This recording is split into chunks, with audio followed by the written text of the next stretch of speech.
There was a young girl who was created in love and born into iniquity, subjected to the harsh ways of reality. Upon her stepping outside of her front door, there was no cure for the type of biological warfare she was going to endure.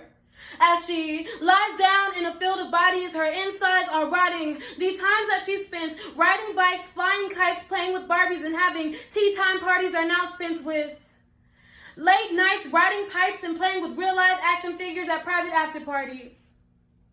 There is a young girl out there going to war every time she walks outside of a front door. Harsh words are uttered by the mouths of people who do not love her. Their tongues slash, slander, and slaughter her like swords, leaving her in pieces. As she reaches for her severed arm that is clenched tight to a makeup brush for dear life, she is just so fixated on applying the finishing touches because she does not want to be lowered into the dirt like her self-esteem without putting on her own funeral face first. There is a young girl out there going to war. Every time she walks outside of her front door, she has to apply makeup to make up for the things that she lacks, and she spends thousands of dollars on the hair that flows down to the middle of her back. She's struggling in those heels. No, they see her strutting in those heels, but in actuality, she is struggling in those heels in search for a compliment so sweet to reassure her that she is heaven sent on this hell that we call earth. Or should I say, her hell upon this earth.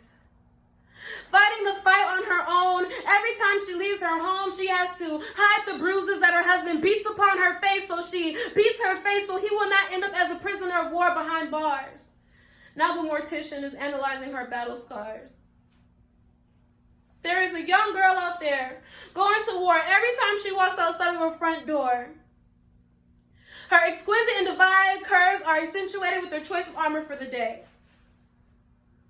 In a desperate attempt to protect herself from her vulnerability, she only makes matters worse because now she has to fight for her virginity. To keep her dignity. To keep her virginity and her dignity. She push and they pull on her body as if she was just some sort of hobby that they could just do. Words of manipulations were whispered into her ear by the same snake that whispered into Eve's ear to eat the apple that dangled from the tree. Now she is able to see that the world is a war zone. And every time she leaves that safe place she knows is home, she is faced with temptation. The juice from the apple burns down her esophagus in sensation, like the liquor that she pours, taking shots to the dome, leaving herself drunk and wasted. Used, abused, and alone to inhale toxic smoke from chemical warfare that's packed in a box that she bought. Filling her lungs like a gas chamber. Internally, her body has now become a war zone. There is a young girl out there going to war. Every time she walks outside of her front door, within her mind, she is trying to find a place to take cover. Left abandoned underneath a cover with the unused rubber. No lover, just another who shot his shot just to hit her sweet spot. Turning her inside sour towards men, but now a flower blooms within, so she is left abandoned on contemplating, on abandoning ship, aborting the mission. Maybe if the fires would cease and the last cannon didn't go off, people would listen and realize that we go to war every day.